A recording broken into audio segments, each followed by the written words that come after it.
சரி இனிமேல தமிழ்லே பேசுறேன் புரியுதான்னு சொல்லுங்க. அதுக்கு பர்மிஷன் கேட்கணும்ங்கறீங்களே. அதுதானே பிரச்சனை. See, that is the problem. You see, you don't understand that we speak different languages. Either it can be in English or you can have it in regional languages so all of us can say it. And the Atma Nirbhar, it's very difficult. Atma Nirbhar. Atma Nirbhar. Pardon? Srimati Kanimozhi ji.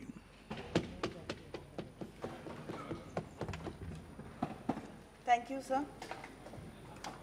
It's very heartwarming to listen to your words, which gives us a lot of credibility, because there are people who still do not accept that there is climate change and it's a crisis. So I start by thanking you for your words. And so today, human beings have become richer, more powerful, and more advanced. The literacy rate is much higher than ever before. But today's youth have never ever अन्य सदस्य आपस में चर्चा मत कीजिए सदन में, please बैठिए. This kind of uncertainty, climate anxiety, their minds are eclipsed with fear. They do not. When I was talking to a group of youngsters, one of the boys told me that they're not sure whether they'll reach the age of 50. It was very destabilizing to listen to a young person in his early 20s say that I do not know whether I will reach the age of 50. So we cannot wish climate change away. One of our youngest climate activists, Greta Thunberg, says our house is on fire and act like it is. We cannot call climate activists alarmists, or we cannot, push it away saying it's conspiracy theories. Our oceans are heating up, the rains are acidic, forests are burning, coasts are eroding, sea levels are rising, and people are displaced, and that is the truth. So we are bickering and politicking over caste, religion, and racial differences. But while we are doing all this, we are losing the only habitat known to humankind. And this is an existential crisis, and nothing is more important than this. The IPCC assessment report that was released in August this year has stated that it is code red for humanity. And it is said that it's just not climate change, but a climate emergency.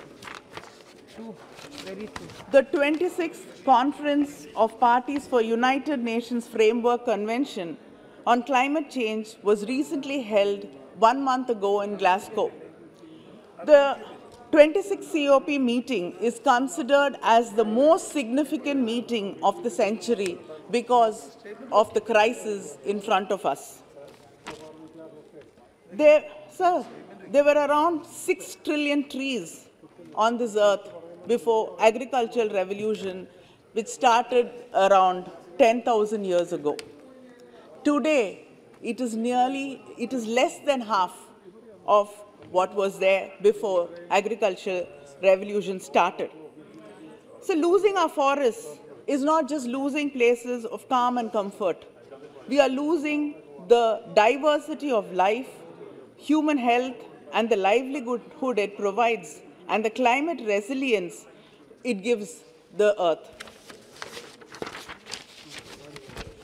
Global warming is simply increasing carbon emissions in the atmosphere more than what can be absorbed by the trees, plants, seas, and natural environments.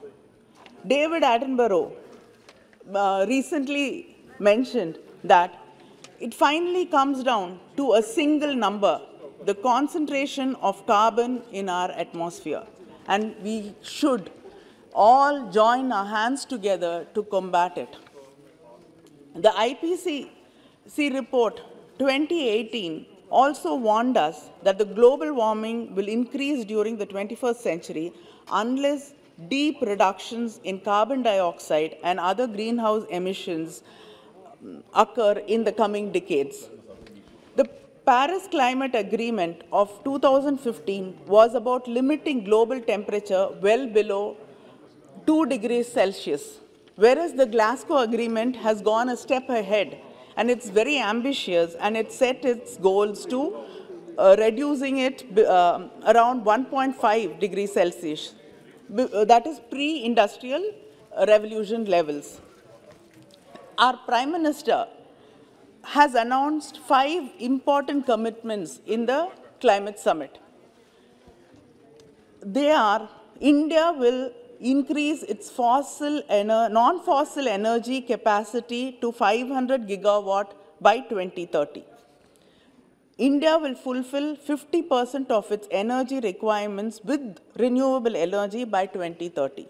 India will reduce its carbon emissions by 1 billion tons by 2030. India will reduce carbon intensity of its economy by 45% by 2030. And India will achieve net zero by 2070. So, net zero is the balance between the amount of greenhouse gases produced and removed from the atmosphere. All 5 commitments by India are about mitigation aspects of climate change. The final commitment of achieving net zero by 2070 has received the most praise. The IPCC report 1.5 degrees Celsius is the first document that mentioned net zero emissions. The report explored and presented pathways for countries to limit the global average temperature increase within 1.5 degrees Celsius.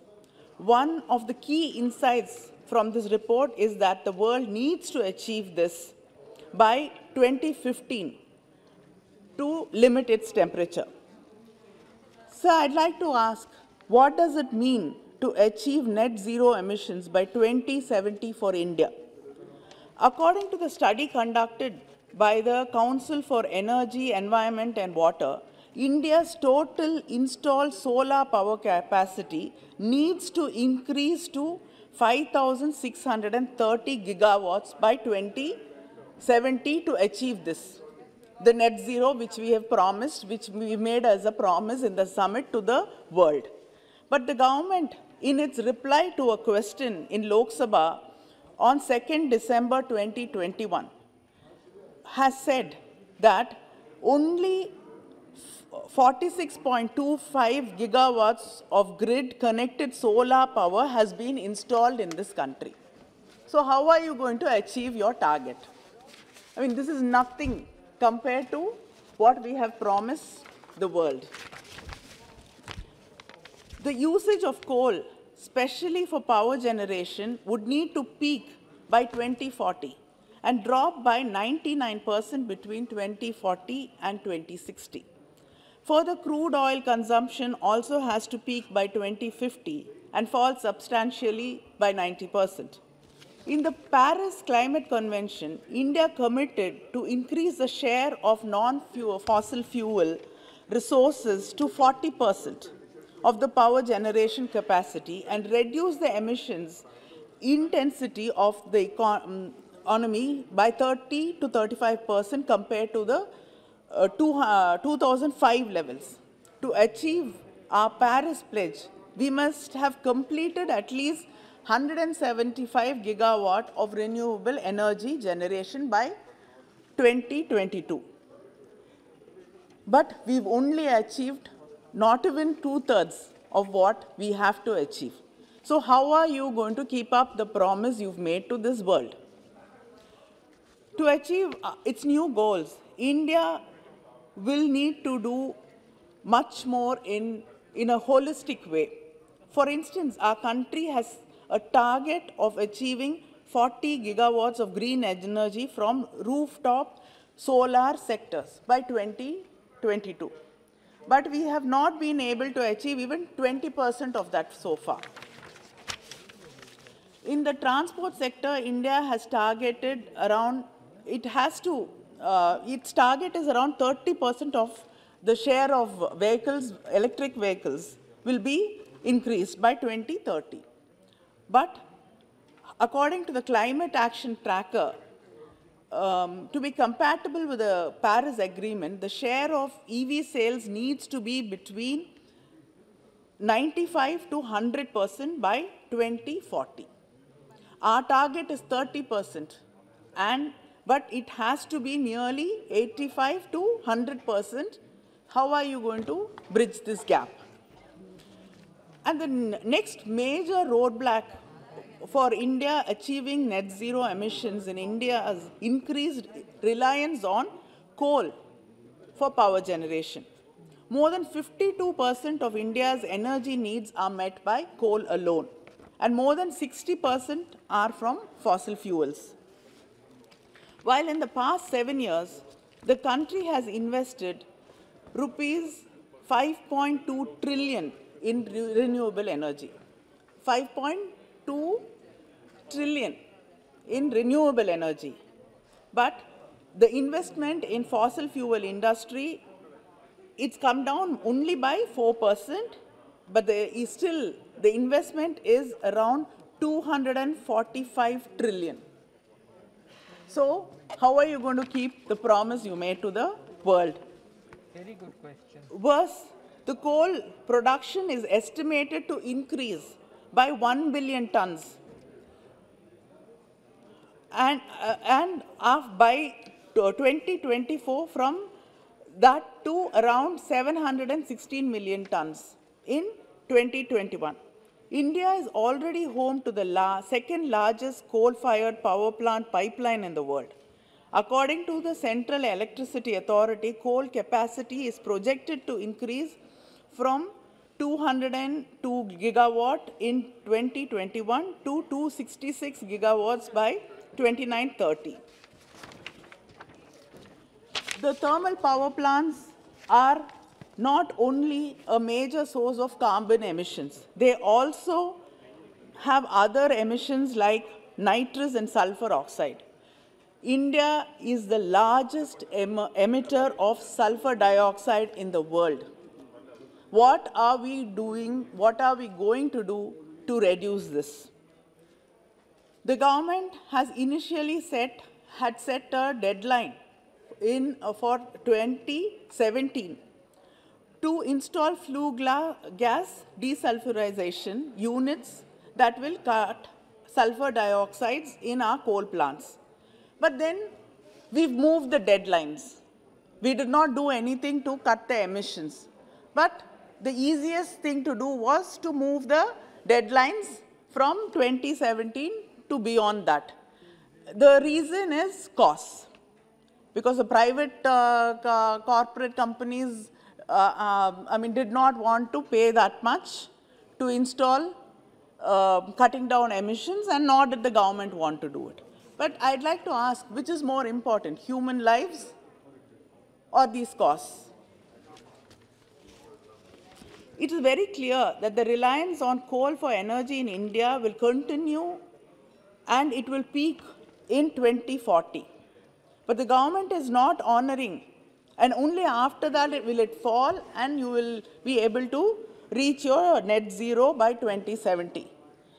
But you have not started honoring your commitments. You're just pushing deadlines. How will you achieve what you promised to do? Correct. So we can say, and everybody blames the developed nations, and it is true that all of us are paying the price for what the developed nations did. The developed nations have, today India wants to position itself as the voice of the developing nations and the third world countries. It is our duty to make sure they have made a commitment of $100 billion to combat climate change. What have we done to ensure that this commitment made by these nations are fulfilled? And the corporates, today what we eat, how we travel, how we live, everything has an impact on environment. And who makes profits out of it. It's the huge corporate companies. And these corporate companies do not let justice be done to people.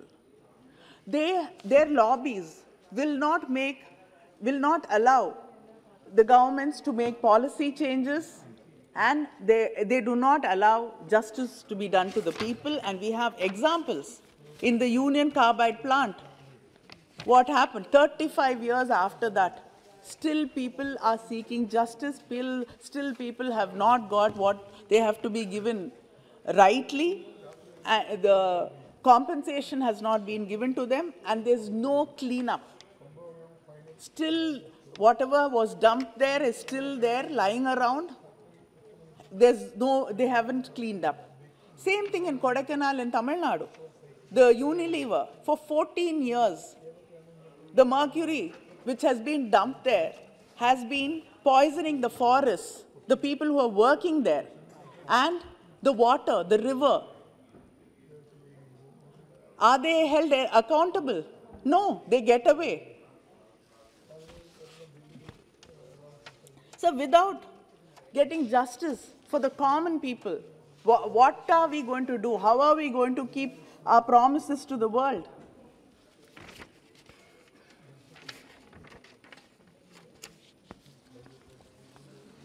So we talk about so many disasters. We talk about refugees, around the world. People who are affected because of politics, because of religion, because of race, because of so many reasons. But we forget to talk about climate refugees. And that is going to be the largest number of people in the future. According to statistics, an average of 26 million people around the world have been forcibly displaced by floods, windstorms, earthquakes, and droughts. And this number, by 2050, will be increasing to 2 million people who will be forced to flee their homes, the places where they live in, the places where they work, where their forefathers lived, where they hope their children will live. They will have to leave these places and move and run as refugees because of climate change. And sadly, the Refugee Convention in 1951, it did not talk about the climate refugees, and we did not care about them then. We did not even know much about it then. But then, it is the responsibility of countries like India to make sure that these people are included. Climate refugees are included, and there's a definition for climate refugees so that their plight can be addressed and the world can be more sympathetic towards them. Sir, and India is going to be affected. In India itself, close to 1.5 million are being displaced every year because of climate change and because of extremities which we face every year. And just not being displaced internally. Neighboring countries can be affected because of water levels rising in the sea, and if they are submerged, people are going to come to our country and we will be affected. So what is the plan? What is the policy? Do you have any clarity of idea? Do you have you thought about it? How are you going to handle the people who are going to be internally displaced? Agriculture is going to be affected. People in the coastal areas are going to be affected. Fishing people are going to be affected. Their livelihoods are going to go. How are we going to handle that? How are we going to handle people who are coming from other nations into our country? Sir, we know this House has seen that, members must have seen what happened in many of the states in India. And recently in Tamil Nadu, there has been an excess of 75% rainfall in Tamil Nadu. And these extreme weather conditions are definitely they are caused by erratic rainfall patterns, and the impact of climate change cannot be ignored because they are overlapping. And cities and agricultural lands, everything is being affected. Cities are being flooded. Do we have any plan how we are going to deal with it in future? It is there. We have a problem. There's excessive rainfall. Chennai was flooded. My constituency, Thoothukudi, was flooded. We're struggling to drain the water out. But I think the union government has to have a clear plan about how we are going to deal with it, how,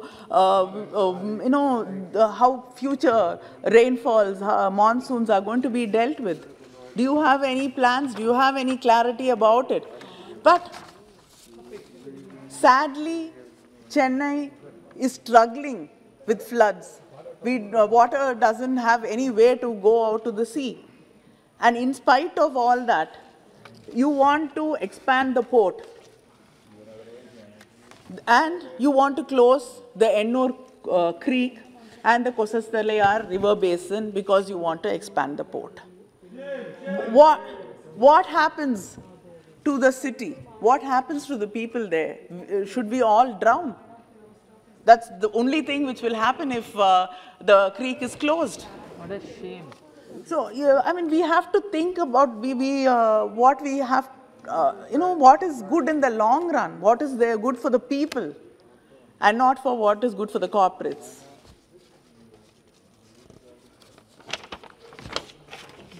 So, the Prime Minister's Council on Climate Change, it was constituted in 2007. And then it was reconstituted, like everything would be reconstituted, in 2014. The Prime Minister held its first meeting of the Council in January 19, 2015. I would like to ask the Minister if the Council ever met after that. Because I've looked through the media and other reports, and there's no information of the Council meeting ever again. So if the Council did not meet after that, the Prime Minister went to the Glasgow summit on climate change. And he has made promises, he's delivered a speech, and he said what the stand of the country is going to be, and the Minister was also there. I'd like to know, without consulting this Council, why did you have this wide Council? You did not consult any of the states. You did not consult any of the chief ministers. Because whatever promise you make, the state governments which have to implement it. Correct. Without the state governments, nothing can move. Correct. This is a federal nation. Cooperative federalism. And it's a union of states. I hope the government remembers that, and it has to consult with the states. Correct. It has to include the states, because we are the worst affected. You don't even, when there's a flood and when farmers are affected, when people are affected, and we ask the central government for funds, if we ask for 4,000 crores, not even 150 crores come. Correct. So you either help us this way, nor do you consult us. So I think it is very important to consult us. And moreover, I'd like to ask that the progress achieved by the National Action Plan on Climate Change, it was recently constituted. I'd like to know what they have done. And the Apex Committee for Implementation of the Paris Agreement is also not available about and what they have done, what they have achieved. I think it should be made available to the public so that they can understand what you have been doing and what you have been working. And the Atmanirbhar, it's very difficult. Atmanirbhar. Atmanirbhar. Pardon? See, that is the problem. You see, you don't understand that we speak different languages. Either it can be in English or you can have it in regional languages so all of us can say it. சரி இனிமேல தமிழ்லே பேசுறேன் புரியுதான்னு சொல்லுங்க. அதுக்கு permission கேட்கணும்ங்கறீங்களே. அதுதானே பிரச்சனை. The stimulus package not only has no place for environmental safeguards, but it is actually ecologically very regressive. One would have thought that the increasing scientific evidence linking economic problems and livelihood and disease outbreaks to ecological devastation would prompt a government that proclaims itself to be sustainable to put in place measures for conservation of natural ecosystems and wildlife. This is totally missing from your vision. What a shame. We say make in India. I'd rather say Tarchar Budaya India. But we are waiting for technologies in tackling climate change problems from developed nations. There's a lot of discussions about carbon capture, utilization, storage, hydrogen cells. I would like to know the stand on the government, what you think about this. Do you think it is efficient? Do you think we can also include that? We can think about it. Nobody knows what the government thinks about it, whether it can be taken seriously or we are not going to include that in our climate policy. And it is very prohibitively expensive. You wouldn't put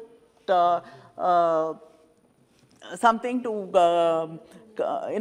stop emissions, sulfur oxide emissions in the coal factories. So this is very prohibitive. So why can't Make in India think about technologies which will reduce and which will protect our people?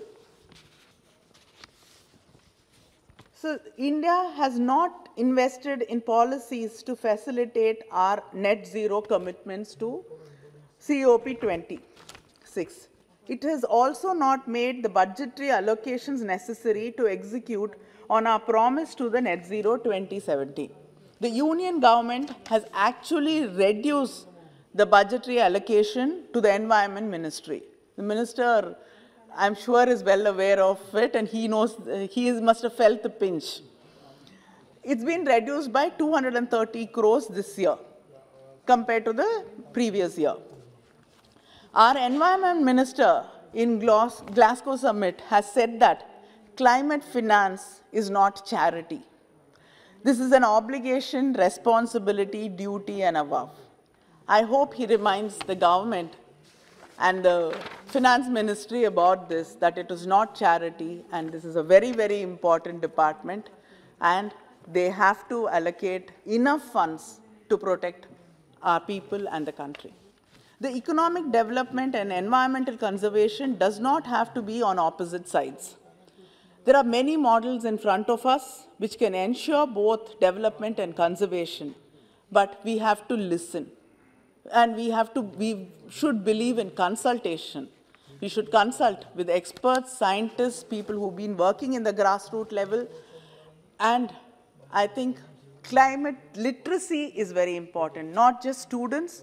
I think for politicians, for public representatives, for officers, whoever is involved in policy making and will be policy makers of the future have to have climate literacy and understand that it is very important to protect this world.